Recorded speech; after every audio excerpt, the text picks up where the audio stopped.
Vital Klinikada yeni doğum şöbəsi öz rahat palataları, doğuş zalı, yeni doğulmuşlar otağı və qayğıkeş personalı ilə hamilə xanımların yolunu gözləyir. Analar və körpələr həyatının ən xoşbəxt anını burada yaşayır. Doğuş və keysəriyyə əməliyyatı peşəkar mama ginekoloqlar, reanimatoloqlar tərəfindən aparılır. Əziz hamilələr, körpənizin sağlam olmasını, doğuşunuzun əziyyətsiz, travmasız keçməyini istəyirsinizsə, layiq olduğunuz yeri Vital Doğum Evini seçin.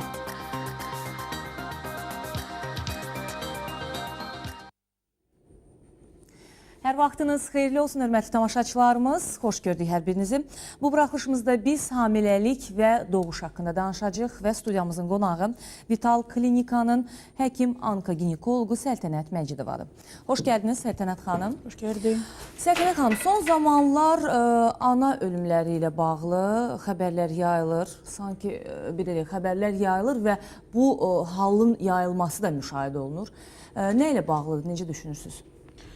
Yox, həqiqətən də düzgün qeyd elədiniz ki, xəbərlər yayılır. Əslində, son zamanlar bu ana ölümlərinin ardını mən deməzdim ki, son zamanlar artıbdır.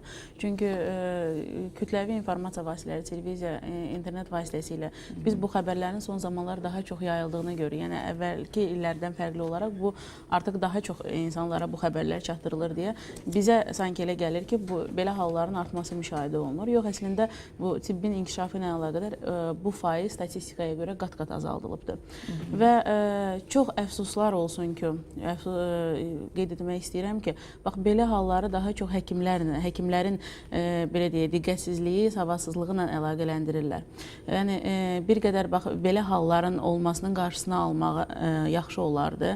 Həm bax, belə verilişlərdə maarifləndirmə yolu ilə hər şey insanlara çatdırılmalıdır ki, insanlar bunun dərinliyini varsınlar, dərinliyini bilsinlər. Yəni, hər şeydə həkimi günahlandırmaq bu da düzgün deyil. Yox, mən demirəm, bəlkə də həqiqətən də hardasa hər hansı bir diqqətsizlik ola bilər, hər hansı bir narahatlıq ola bilər. Amma inanın ki, əksər hallarda bunu praktikada mən görürəm ki, əksər hallarda bu məhz insanların cavabdehsizliyinin ucbatından olan bir problemlərdir. Yəni, bax, 9 ay müddətində... Yəni, hər iki tərəfin məsuliyyəti maksimum şəkildə olmalıdır. Mütləq maksimum şəkildə olmalıdır. Həm həkimlər, həm ana. Ona görə burada belə bir mənalı şəkildə indi ola bilər, məsəl üçün, bir ölüm deyil, iki ölüm deyil, bir neçə ölüm olur. Orada günahı araşdıranda bəlkə də qarşı tərəfdə də var, digər tərəfdə də var. Amma hər halda əsas məqsəd bu cür halların təkrarlanmasıdır, qarşısını almaqdır. Biz də çalışırıq, yəni proqramlarımızda gənc xanımlarımızı, yəni ana olmağa hazırlaşan ümumiyyətlə xanımlarımıza məlumat verək ki, hamiləlik necə getməlidir, nələr doğrudur, nələr yanlışdır. Ümumiyyətlə, bax, necə düşünürsünüz? Ölümə nə səbəb ola bilər? Ya ananın, ya gölün? Ananın və yaxud da gölün ölüm səbəbləri müxtəlif ola bilər. Daha çox, yenə deyirəm, bax, o diqqətsizlik, daha çox o cavabdehsizlik yüzündən olan narahatçılıqlar daha çox olur. Nəyə görə? Məsələn, 9 ay müddətində insan həkimə əgər müraciət etmirsə və 9 ayın tamamında gəlirsə doğuma, yəni belə hallar bəlkə sizin üçün qeyri-adi gələ bilər, amma inanın daha çoxdur. Yəni, çox rast gəlinir belə hallara. Doğuma tam yarım saat müddətində, 1 saat müddətinə qalmış, tam doğuma artıq hazırlığı vəziyyətdə həkimə müraciət edirlər, artıq doğum üçün, doğuma yardım üçün. Və bu halda həkimin, mama ginekoloqun imkanı olmur, nə diaqnostika aparsın, nə hər hansı bir diaqnoza qoysun. Yəni, əgər insan bu uşaqlıqdan ürək çatışmamazlığı ilə əziyyət çəkirsə, məsələn, hər hansı bir başqa bronkial asmadan əziyyət çəkirsə, hər hansı bir narahatçılığı varsa, yəni elə xəstəliklər var ki, müəyyən yaşa kimi hətta şikayət vermir. Və hətta ki, şikayət verəndə onlar artıq uşaqlıqdan ki, o şikayətə alışmış olurlar. Məsələn, insan gəzdikdə, hər hansı bir insan gəzdikdə, kənardan onun təngi nəfəsliyi bilinir və bunu özünə deyəni deyir ki, məndə uşaqlıqdan belədir. Məndə uşaqlıqdan belə narahatçılıqlar olur, bu boş edir, bu mənim adi həyat tərzidir. Çünki artıq orqanizm bu həyat tərzinə alışır. Və heç vaxt ağlına gəlmir ki, hər hansı bir müayinədən keçdim, baxsın səbəbi nədir. Gəlir 9 ay hamiləlik, ümumiyyətlə bütün orqanizmdə keçən bütün xəstəliklər hamiləlik vaxtı hamısı üzə çıxır. Ya hamiləlik vaxtı və yaxud da ki, doğum vaxtı və doğum sancısı ilə, doğum gücü ilə doğuma gələn insanda əgər ürək çatışmamazlığı varsa, əlbəttə ki, bu insanı biz itirə bilərik. Ona görə də, yəni, bax, bu hallarda həqiqətən də bu tip digər xəstəliklərdə də günah həkimin üzərində olmur. Həkim əslində mümkün qədər əlbəttə köməyi göstərməlidir, mümkün qədər nə bacarır kömək etməlidir. Amma elə hallar var ki, bu bizim də imkanımız çatmayan hallar ola bilər. Yəni bax bütün bunları nəzarət etmək lazımdır. Ümumiyyətlə uşaq yaşından analar mütləq qızların sağlamlığına fikir verməlidir. Ən azından bir dəfə müayinə etməli. Ümumiyyətlə bu müayinələr yeni doğum evindən başlamalıdır. Ona görə həmişə deyirik ki, doğum evini seçərkən ilkin onlara fikir vermək lazımdır ki, həqiqətən də uşaq doğulduqdan sonra uşağın da müayinələrini etmək mümkün olsun, uşağın reanimasyon tədbirlərini etmək mümkün olsun. Çünki bəzən də doğuş normal keçir, hər şey normaldır, sadəcə doğuşdan sonra uşaqda olan hər hansı bir patologiya nəticəsində o körpə yəni həyatını dəyişir, o da ola yəni bilir. insanların ağlında odur ki, əgər körpə doğuldusa və qışqırdısa, demək bu tam sağlam körpədir, burada normaldır və gələcəkdə tutaq ki, doğumdan sonraki periodda hər hansı bir narahatçılıq olursa, bu həkimin ucbatından oldu. Yox, bunu körpə doğulandan sonra biz necə körpəyə qulluq edirik, necə körpəyə qidalandırırıq, necə xəstələnməsin deyə narahat oluruq, eləcə də bətən daxilində bunu etmək lazımdır. Amma biraz öncə qeyd elədiniz Səltənət xanım ki, klinikanın, yəni doğum evinin seçilməsi də, orada olan şərait də çox önəmlidir. Ola bilər ki, biz bu haqda danışacağıq, son zamanlar qüsurlu, anomaliyalı uşaqların doğuşu da doğumda artıbdır. Təbii ki, o cür uşaqlara həmən doğum evində yardım olunmalıdır, vaxtında tədbir görülməlidir. Yəni, bax, bundan da irəli gələ bilər, yəni bu ölüm yəni, ilkin hələ doğum evində göstərilən yardımdan əvvəl hamiləlik vaxtı bu yardımı göstərmək lazımdır. Hamiləlik vaxtı düzgün diaqnostik olunmalıdır və hamiləlik vaxtı bütün bu qüsurlar aşkar olunmalıdır. Ananın orqanizminin sağlamlığı yoxlanılmalıdır. Elə hallar ola bilər, anada gizli şəkər ola bilər. Şəkər xəstəliyinə tutula bilər. Bəzən olur hamiləlikdə 24 həftədən sonra patoloji şəkər xəstəliyinə tutulur analar. Yəni adi primitiv misal deyirəm ki, bu şəkər xəstəsi olan analar həkim nəzarətində mütləq olmalıdır. Bunların hamiləlikləri adi hamilələrdən fərqli olaraq 40 həftəyə çox zaman çatdırılmamalıdır. Çünki 40 həftəyə çatmış hamiləlikdə döl həm böyük olur, həm bətn daxilində tələf ola bilər bu döl. Yəni xüsusi nəzarət altında olmalıdır. Doğuma öncədən hazırlanmaq, öncədən fon verərək doğuma etmək lazımdır əgər göstəriş varsa. Və yaxud da göstəriş varsa mütləq keysəriyyəyə göstəriş ola doğuma gedərik, hər hansı bir narahatçılıq ola bilər. Yəni bax bütün bunlara hamiləlik vaxtı bunların qarşısını almaq üçün İlk öncə uşaq yaşlarından analar diqqətli olmalıdır, uşaqları tam müayinədən keçirməlidirlər, hər hansı bir qüsurun olub-olmamağını aşkar etməlidirlər. Daha sonra ailə qurmamışdan öncə mütləq müayinələr olunmalıdır. Hər hansı bir narahatçılıq varsa və yaxud da ki, uşaq vaxtı, məsəl üçün böyrəkdən hər hansı xəstəlik olub, böyrək patologiyası olubsa uşaq vaxtı, hamiləlik vaxtı bunun fəsadı ola bilər, bunun narahatçılığı ola bilər. Ona görə ailə qurmamışdan öncə bu müayinələr olunmalıdır və 9 ayı mütləq vaxtında həkimə müraciət etmək lazımdır. Yəni insanın biraz psixologiyası dəyişməlidir ki, mən vaxtında həkimə müraciət etməliyəm. Düzdür, hamiləlik fizioloji haldır. Hamiləlik fizioloji olmalıdır. Həyat tərzi dəyişməməlidir. Yəni normal patologiya olmamalıdır. Amma bu demək deyil ki, həkimə müraciət etmək olmaz. Mütləq lazımdır. Çünki elə qüsurlar ola bilər ki, tam xəbərimiz olmaz. Doğulandan sonra bu bizim üçün gözdağı olar.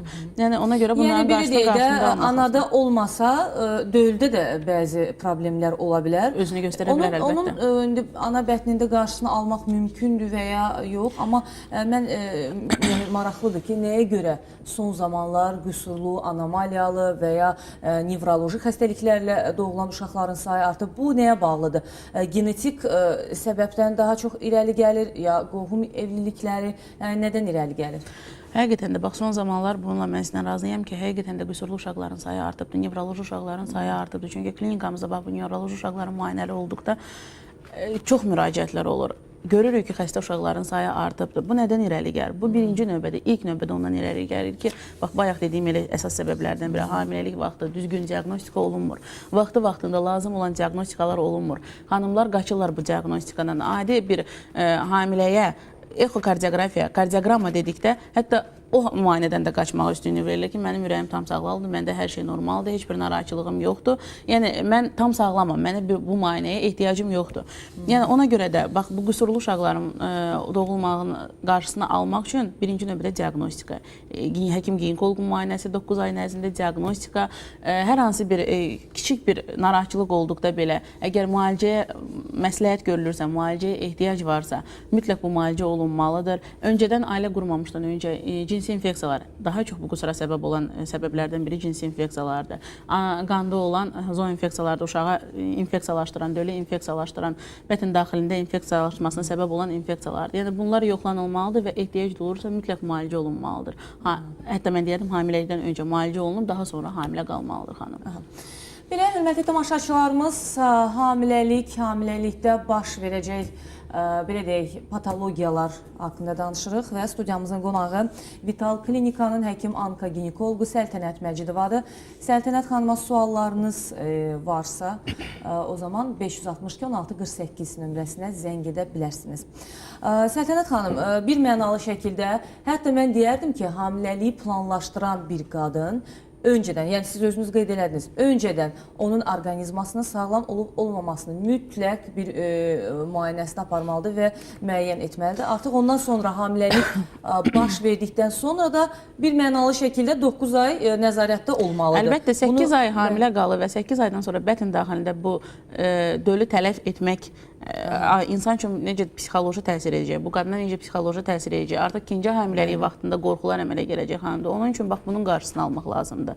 Bu travmaların olmamasının qarşısını almaq lazımdır vaxtında. Amma belə deyək, bir xüsusi qrup qadınlar var ki, onlar daha da çox həm diqqətə, həm nəzarətə, həm ehtiyacları var və mütləq bu lazımdır. Bu hansı yəni qrup?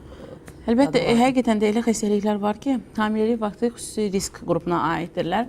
Bunlar birinci növbədə hələ uzağa getməyib, ümumiyyətlə xroniki xəstəliyi olan xanımlar mütləq hamiləlik vaxtı müayinədən keçməlidir. Şəkəri olan xanımlar, bronkial asması olan xanımlar, ürək çatışmamazlığı, əsasən də ürək çatışmamazlığı olan xanımlar. Çünki elə hallar ola bilər ki, yenə deyirəm, dönə-dönə ki, doğuma əks göstəriş olar. Əgər biz bu halı təyin etməsək, doğuma getsək və doğum vaxtı hər hansı bir fəsad olsa, ananın özünün ölümü ilə nəticələnə bilər bu fəsad. Yəni biz həmin vaxtda ən son anda bir köməyimiz ola bilməz.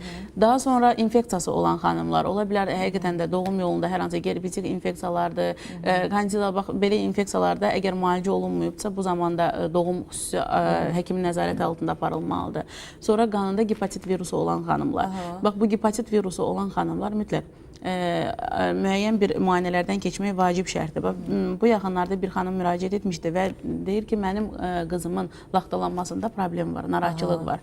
Ümumiyyətlə, qanla olan problemlər, istər laxtalanma, istər hər zaman danışırsınız, qan azlığı çox təhlükəlidir. Yəni, doğuş zamanı qanın az olması. Əlbəttə, bu gepatit C virusu, gepatit B virusu özü qanın laxtalanma sistemini tam pozur. Yəni, qadında qan axmaya meyillilik olur və doğum zamanı, əgər bu infeksiyadan xəbərsizdirsə, doğum zamanı bu infeksiyanın və yaxud da ki, son anda xəbərdar olubsa, müəyyən müalicə tədbirləri görülməyibsə vaxtında, onda həqiqətən də qanaxma problemi ilə rastlaşa bilərik, narahatçılığımız ola bilər. Bax, elə qeyd etdiniz ki, anemiya problemi.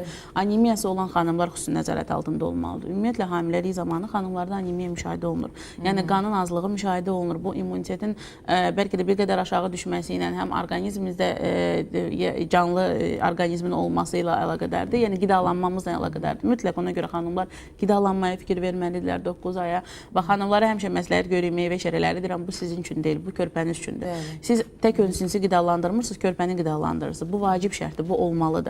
Yəni, qan azlığı olmamalıdır. Çalışıb mümkün qədər qanı qalxızmaq lazım. Çünki doğum zamanı müəyyən qədər qan itir, 200-300 qram biz qan itiririk və anemiyası olan xanımlarda, ikinci, üçüncü dərəcə anemiyası olan xanımlarda artıq bu risk olur onlar üçün. Müəyyən qan itirmə onların həyat təhlükəsini yaradır, həyat təhlükəsi olur onlarda. Səltənət xanım, bax, bu dedikləriniz risk altında olan xanımlardır. Bir də mən istərdim, biz siz nə haqda danışaq? Dediniz, hamiləlik fizioloji bir haldır. Bunu qadınlar bir xəstəlik kimi 9 ay özlərini xəstə kimi ağrılarla belə olmamalıdır, hamiləlik belə keçməməlidir. Və mən istərdim, siz bizim tamaşaçılarımıza hamiləlikdə nəyin normal və nəyin düzgün olmadığını deyəsiniz. Bax, məsəl üçün, ətraflarda şişkinlik olur. Bunu bəzi xanımlar normal sayır ki, hamiləlikdə belə olmalıdır. Belədirmi? Və ya məsələn, təzyiqin oynaması, təzyiqin birdən yuxarı qalxması, birdən aşağı düşməsi, bunu da normal sayırlar ki, hamiləlikdə belə şey ola bilər. Yox, bax, bayaq elə qeyd elədim ki, hamiləlik patologiya demək deyil, hamiləlik fizioloji haldır və hamiləlikdə baş verən hər hansı bir patoloji hallar, hər hansı bir narahatçılıqlar bu artıq nəzərdən qaçmamalıdır və mütləq müalicə olunmalıdır. Ümumiyyətlə, hamilə qalandan orqanizmdə nə dəyişikliklər olur? İnsan hamilə qalandan 9 ay müddətində menstrual sikl kəsilir və 9 ay müddətində menstrual sikl olmamalıdır. Hər hansı bir qanlı ifrazat, hər hansı bir qəhvəyə ifrazat, bax, bu olmamalıdır. Normal sayılır ki, məsəl üçün, mənim də qohumumda, filan kəsdə, qonşumda belə olub hamiləlik zamanı menstrual sikl davam edib. Yəni bəzi xanımlar sanki belə olur, amma bu olmamalıdır. Əslində normada menstrual sikl və yaxud da ki, hər hansı bir ifrazat olmamalıdır. Əlbəttə, hamiləliyin əvvəlki vaxtlarında bəzən, çox nadir hallarda müəyyən qanlı ifrazatlar ola bilər. Onun dölün uşaqlığın divarına yapışmasına əlaqələndirirlər. Amma bunu xanımlar düşünür, bunu çox tez-tez həqiqətən də forumlarda oxuyuruq və internet saytlarında bunu görürlər. Və xanımlar hamiləliyin əvvəlində bu informasiyanı aldıqdan sonra, bu yazıları gördükdən sonra hər hansı bir şikayəti olanda həkimə müraciət etmirlər. Çünki fikirləşirlər, məndə də bu var və bu normaldır. Yox, əslində hamiləliyin əvvəlində də, sonraki dövrlərində də qanlı ifrazat olmamalıdır. Bu patologiyanın əlamətidir. Bu inkişafdan qalmış hamiləliyə, inkişafdan qalmış hamiləliyə və yaxud da ki, düşük ehtimalını göstərə bilər və yaxud da ki, boru hamiləliyini göstərə bilər. Hər hansı bir narahatçılıqdan, patologiyadan xəbər verə bilər. Ona görə, bax, birinci növbədə bu şikayət olmamalıdır mütləq. Daha sonra, bax, ağrı deyirlər. Mən hamiləyəm, məndə müəyyən ağrılar olmalıdır, məndə belimdə narahatçılıq olmalı, qarnı olmamalıdır. Və ya məsəl üçün, çox son zamanlar belə bir hallar müşahidə olunur. Tonus deyilən bir şey, qarında sancılar, sıxılmalar və son zamanlar hamilə xanımları, yəni müşahidə edirsən, onlarla söhbət edərkən baxırsan ki, hamısı deyir ki, məndə hamısı olmasa da çox hissəsi deyir ki, məndə ağrılar var, sıxılır. O tonus, belə bir şey varmı? Var, bəli, əlbəttə ki. Ona görə deyirəm ki, bu ağrı olmamalıdır. Bu tonus patologiya sayılır artıq. Əgər bu tonus ultrasəs müayinəsində və yaxud da ki, həkim müayinəsi zamanı əllə yoxladıqda tonus aşkar olunursa, varsa mütləq tonus uşaqlığın əzələsinin sıxılmasıdır. Yəni, uşaqlıq sıxılır və bir qədər bu tonus artıqda uşaqlıq hətta uşağı və orqanizmdən kənar etmək istəyir. Bəs onun o sıxılmasının səbəbləri? Onun o sıxılmasının səbəbləri həyat tərzi ola bilər, gündəlik ev işləri ola bilər və yaxud da ki, ümumiyyətlə orqanizmdə olan tonus ola bilər, narahatçılıq ola bilər. Yəni, bu orqanizmdən asılı olmadan şərtlərdən ola bilər, narahatçılıqlardan ola bilər, həmiləlik patologiyası kimi müşahidə oluna bilər. Və bunun qarşısına... Normal deyil, yəni olmamalıdır. Bu normal deyil, bu olmamalıdır. Yəni, bu ağrı olmamalıdır. Yenə deyirəm, o uşaqlıq sıxılır və orqanizmdən dölü xaric etmək istəyir. Ona görə də o ağrını mütləq götürmək lazımdır, o ağrı olmamalıdır. Əgər belə bir narahatçılıq varsa, vaxtında almaq lazımdır qarşısına. Bəzən deyirlər, tonusun var, 1 müsbət, 2 müsbət. Bu, məndə olub hamiləliyin əvvəlindən, indi də heç bir narahatçılıq verməyəcək mənə. Ötəri bir ağrılardır, yox, olmamalıdır, narahatçılıq olmamalıdır. Daha sonra sizin dediyiniz o şişkinlik məsələsi. Həqiqətən də, bax, bu ətraflarda, əllərdə, ayaqlarda pastozluq, şişkinlik olur xanımlarda bəzən. Bu hamiləlik şişkinliyi də ola bilər həqiqətən də. Bunu mütləq həkim müayinəsindən keçərək bunu təyin etmək lazımdır. Amma bu hallarda da bunun artmasının qarşısını almaq lazımdır. Bu olmamalıdır. Yəni, bu normadan əgər artıq olarsa, daha sonra... Məsələn, irəli gələ bilərmi? Əlbəttə, böyrək patologiyası nəticəsində də ola bilər. Böyrək narahatçılığı da verə bilər, preeklamsiya, eklamsiya nəticəsində və bu ən ağır patologiya sayılır hamiləlik zamanı. Bunun nəticəsində həyat təhlükəsi ola bilər, dölün inkişafdan qalması ola bilər, qanaxma ola bilər, doğum zamanı qadın şoka düşə bilər, sudurqa keçirdə bilər. Yəni, doğum zamanı bu arterial təzyiqin yüksəlməsi, şişkinliyin olması, bununla əgər doğuma götürülərsə və yaxud da ki, 30-cu həftədən sonra və tam doğuma çatmamış müddətində əgər bu müşahidə olunarsa, keysəriyyəyə göstəriş ola bilər və bu nəzərdən qaçmamalıdır. Əgər belə şişkinliyi varsa, arterial təzyiqin qalxması varsa, bu artıq patologiyadan xəbərdarlıq verir. Mütləq ultrasəs müayinəsinə ehtiyac duyulacaq böyrəklərin və CD-nin ümumi analizində zülalın çıxması. Zülalın çıxması nə deməkdir? Orqanizm zülal itirir. Orqanizmimizdən zülal gedir və bu orqanizm üçün artıq təşviş yaradacaq bir patologiyadır. Ona görə bunun qarşısı vaxtında alınmalıdır. Barmaq arası baxmaq lazım deyil, hamiləyəm, normal sayılır deyə ətraflarda o şişkinlikləri belə deyək də ciddi qəbul etmək lazımdır. Çünki hətta həyat təhlükəsi daşıyır deyirsiniz. O doğuş zamanı müxtəlif, belə deyək, fəsadlar verə bilər, əlbəttə. Bir də təzyiq. Məhz bu təzyiqin də qalxması böyrək mənşəli ola bilər və əsasən də böyrək mənşəli olur. Ümumiyyətlə, hamilələrdə arterial təzyiq qalxmamalıdır. Həmişə xanımlarımıza mən məsləhət görürəm ki, evdə də hətta hamiləlik müddətində mütləq arterial təzyiqi ölçmək üçün cihazlardan istifadə etmək lazımdır, qalmalıdır. Əsasən də əvvəlki hamiləliklərdə narahatçılığı olan xanımlar, hamiləlik boyunca gipertoniyası olan xanımlar, gipertoniya özü böyrək mənşəli olmayan, hətta belə arterial təzyiqi gipertoniyası olan xanımlar mütləq nəzarətdə olmalıdır. Bu, əgər normada, adi həyatımızda da arterial təzyiq, bəzən ölçülər deyirlər müəyyən təzyiqin yuxarı qalxmasını. Deyir, məndə normada belədir, məndə normada, mən özümü bu halda normal hiss edirəm. Amma hamiləlik üçün bu təhlükəlidir, hamiləlik üçün narahatçılığı verə bilər. Bax, bütün bunlar əlbəttə hamiləlik zamanı mütləq nəzarət olmalı. Bir də Səltənət xanım, bu hamiləlik baş verəndə, hələ xanım məsəl üçün həkimə getməyib, testlərdən də istifadə etməyib, ilkin simptomlardan ürək bulantısıdır. ürək bulananda artıq xanım şübhələnir ki, ola bilər ki, yəni hamiləlik baş tutub. Amma bu həm də toksikoz deyilən bir haldır. Bu neçə ay, 9 ay boyunca olmalıdır, yoxsa normal ilkin aylarda sayılır? Ümumiyyətlə. Çünki bu da onlara çox əziyyət verir. Ümumiyyətlə, bax, hamiləlik baş veribsə, əgər ürək bulanma varsa, toksikoz, hamiləliyin erkən toksikozu varsa, bunun da qarşısı alınmalıdır. Toksikoz özü intoksikasiyadır, yəni orqanizmin intoksikasiyası, zəhərlənməsi deməkdir. Və bu, əgər ürək bulanma və belə qusma, qaytarma halları müşahidə olunursa, bunun qarşısı vaxtında alınmalıdır. Əslində, 3 aya kimi müəyyən qədər davam edir. Yəni, bunun qarşısı alınması 3 aya kimi davam edir. 3 aya keçdikdən sonra, əgər artıq bu davam edirsə və davamlı olaraq baş verirsə, hər gün demək, bu artıq patologiyadır. Yəni, bu da normal hal deyil, amma bütün belki çox insanlar seriallardan da, kinolardan da biz belə görürük ki, hamiləlik baş verir, mütləq ürək bulanma olmalıdır, mütləq bu yox, əslində intoksikasiya və qarşısı alınmalıdır. Yəni, dediyiniz kimi, ilkin aylarda bəlkə də ola bilər, bəlkə də normal sayıla bilər. 3 ay kimi davam edir. Amma elə xanımlarımız var ki, 9 ay boyunca həm də çox ağır formada, o qusmalar çox ağır formada olur. Çox xanımlar hətta hamiləlikdən buna görə qorxurlar, bu hallardan. Bu normal deyil, bunun da qarşısı alınmalıdır. Müalicəsi var, yəni. Əlbəttə var, mütləq qarşısı alınmalıdır. İlkin elə müalicələrdən biri azoniterapiyadır, intoksikasiyanın qarşısını alır.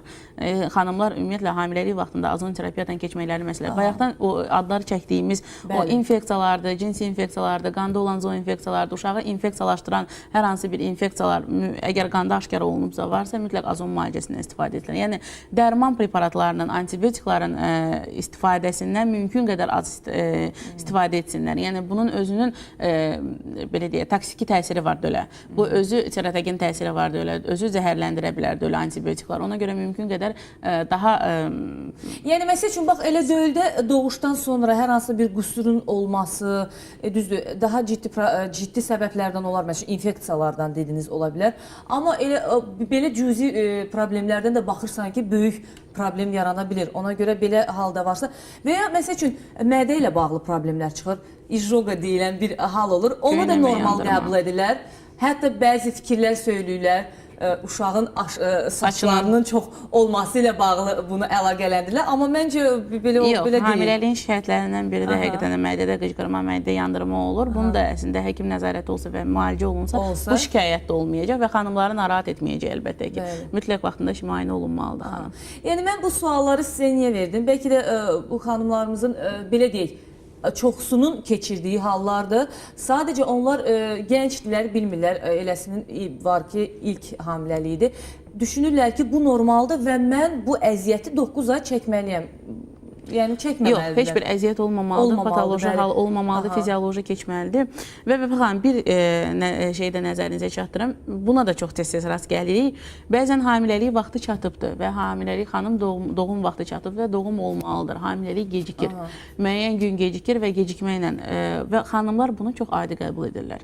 Həqiqətən də adi qəbul edirlər, çünki qeydiyyatda olan xanımlarımız var klinikada, hansılar ki 9 ay müddətində qeydiyyatda olurlar və nəzarətdə olurlar və bu xanımlara hər ayın əvvəlində zənglər olur ki, klinikamıza müraciət edin və doğum vaxtı yaxınlaşanda xanımlara zəng olanda xanımlar cavab olaraq deyirlər ki, hələ mənim sancılarım tutmayıbdır, nə olsun vaxtımdan keçir, nə vaxt doğaram. Yəni, bu düzgün fikir deyil. Mütləq, bax, gecikmiş hamiləliklərə nəzarət etmək lazımdır. Hamiləlik gecikirsə, hər hansı bir narahatçılıq olur.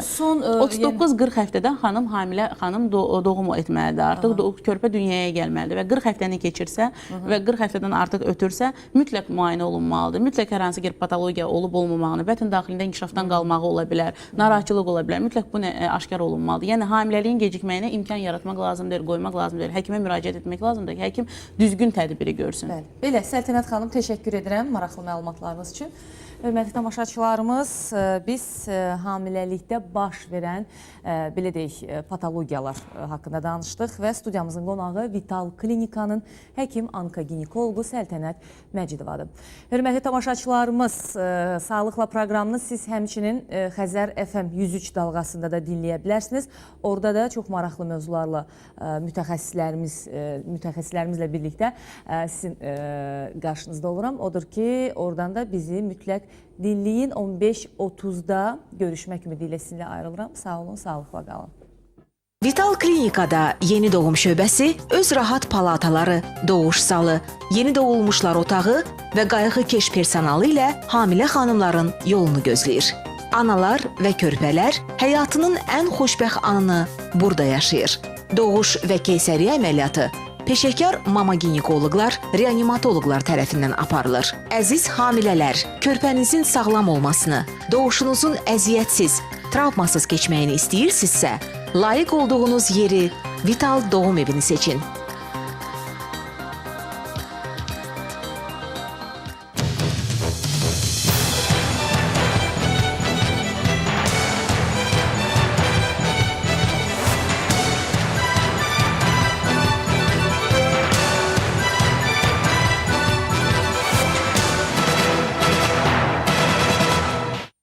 Ekran qarşısında olan tamaşaçılar diqqətlə qulaq asın. Son zamanlar indi xəbər çıxdı ki, Qohum qardaş o dəqiqə deyir ki, aha, filan kəs evini satıb. 5'te 5 məşhurlar, tanınmışlar, el çatmaz ulduzlar. Onlar haqqında tanışları danışacaq. İndi bilirsiniz ki, əməliyyat çox bahadır. Sirlər açılacaq. Çox sevdiyiniz sənətçilərin cikini bikini, gizli qalan hər şeyi Zaur Kamalla 5'te 5'te öyrənin. O tac var ha. O tacı hər adamın başına qoymaq olmaz. Hərənin öz evi var da. Bu yaxın olsun. Biri qocalmış atasını alır kürəyini aparır dağdan asın. Atası gelir, bütün gün vermən deyirəm. Həftə içi hər gün saat 17:00-da. 5'te 5 Xəzər TV-nin efirində. 5000 pul verən olmadı. Serialın baş sponsoru Siliton mağazalar şəbəkəsinin təqdim etdiyi Bloomberg markasıdır.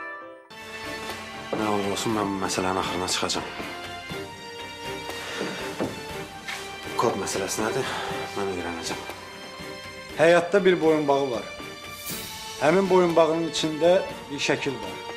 Anasının şəklidir. Onun arxasında 4 rəqəmli kod var. Qızım, istəyirəm bu ayın 23-ü sizin toyunuzu eləyək. Yəni sizi evləndirək.